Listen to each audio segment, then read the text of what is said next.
Nous bénissons le Seigneur pour sa grâce, nous bénissons le Seigneur pour son amour.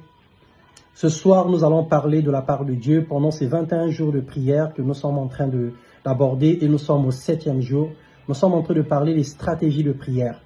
Et ce soir, le Seigneur a une parole pour toi. Le Seigneur a un message pour nous dans le nom de Jésus.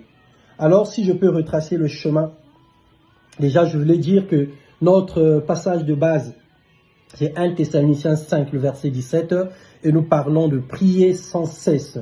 Et avec les prédécesseurs, ceux qui nous ont précédés dans la foi, ils ont parlé de plusieurs stratégies pour emmener l'exaucement dans notre vie. Ils nous ont parlé de plusieurs stratégies. Ils nous ont parlé de plusieurs stratégies de la prière. Et parmi les stratégies de la prière, donc je veux faire le résumé, en tout cas de ce que j'ai retenu de toutes les personnes qui sont passées pendant ces 7 jours. Je vais essayer de reprendre les résumés. Et après, ce soir, nous allons passer à notre cap, toujours dans le même enseignement. Donc, parmi les stratégies de prière que mes prédécesseurs ont citées, nous avons parlé de l'adoration. Parce que Dieu siège au milieu de la prière, de la louange et de l'adoration.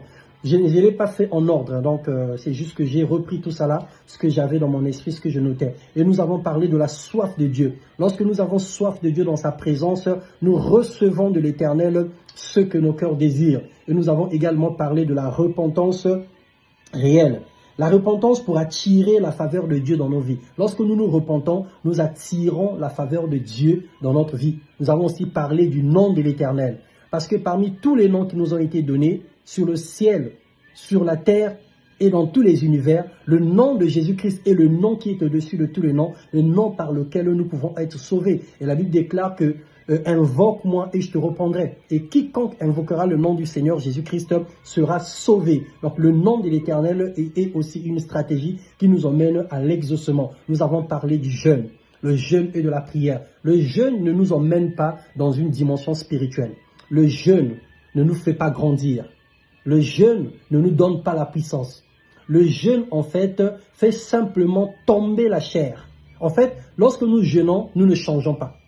Lorsque nous jeûnons, il ne se passera pas quelque chose d'extraordinaire dans notre vie.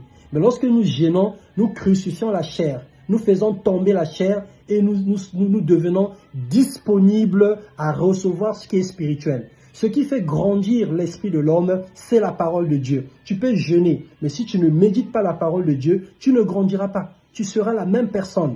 Mais le jeûne va simplement t'aider à être rapidement connecté à Dieu par ton esprit. Parce que nous sommes un esprit qui a une âme et qui vit dans un corps. Lorsque nous prenons plus soin de notre chair, en ce moment-là, la chair prend le dessus de l'esprit. Nous désirons plus les œuvres de la chair, nous désirons plus le bonheur de notre corps et nous oublions notre esprit qui est aussi notre nature. Et nous avons parlé de la persévérance.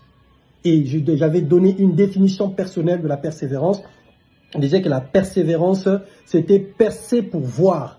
Il faut percer pour voir ce qui est derrière. Et donc, lorsque nous prions, la persévérance n'a pas de durée. La persévérance n'a pas de limite. La persévérance n'a pas de temps. Il n'est pas écrit que la persévérance est égale à prier pendant 1 jour, prier 1 semaine, prier 1 an, prier 6 mois ou prier 10 ans. La persévérance n'a pas de limite. La persévérance, c'est au moment où tu commences à prier et le jour où tu auras l'exaucement. Donc, tu dois arriver jusqu'à la fin. Et c'est là que tu témoigneras, tu définiras le temps de ta persévérance. Et donc, il faut percer pour voir. Après, nous avons parlé de la grâce de Dieu. Le Seigneur nous bénit par sa grâce. Personne ne mérite quoi que ce soit. Personne ne peut faire quoi que ce soit pour obtenir de Dieu. Mais le Seigneur nous donne par la grâce au moyen de la foi. Le Seigneur nous bénit simplement par la grâce. On peut tout faire. Et notre bien-aimé frère parlait de la prière de Jésus. Jésus avait prié à Gethsémani. Il est parti 3 fois dans la présence de Dieu pour dire « Seigneur, éloigne cette coupe de moi ». Sa sueur s'est transformée en grumeaux de sang. Ça veut dire qu'il avait tellement prié, il avait tellement sollicité son esprit et même sa sueur s'est transformée en grumeaux de sang. Et en ce moment-là, la réponse du Père, c'était en fait, le Père ne l'a pas exaucé. Le Père ne l'avait même pas répondu. Et lui-même, il a fait profil bas. Il s'est dit que ta volonté soit faite. C'est pour ça que je disais ce soir que tu dois prier le Seigneur, que ta foi rencontre la volonté de Dieu. Parce que la volonté de Père a croisé la foi de Jésus-Christ. Lui qui a accepté d'aller à la croix, de porter les fardeaux de l'humanité pour le salut de l'humanité. La foi de Jésus-Christ a rencontré la volonté de Dieu et le Seigneur l'a béni. La Bible dit que non, il s'est humilié en prenant la forme d'un serviteur. Et il est mort à la croix et Dieu l'a souverainement élevé et il lui a donné le nom qui est au-dessus de tout le nom par lequel nous sommes sauvés. Et à cause de son sacrifice à la croix, nous avons le salut, la rédemption et la rémission de nos péchés, la guérison et toutes les faveurs divines au nom puissant de Jésus-Christ. Alléluia.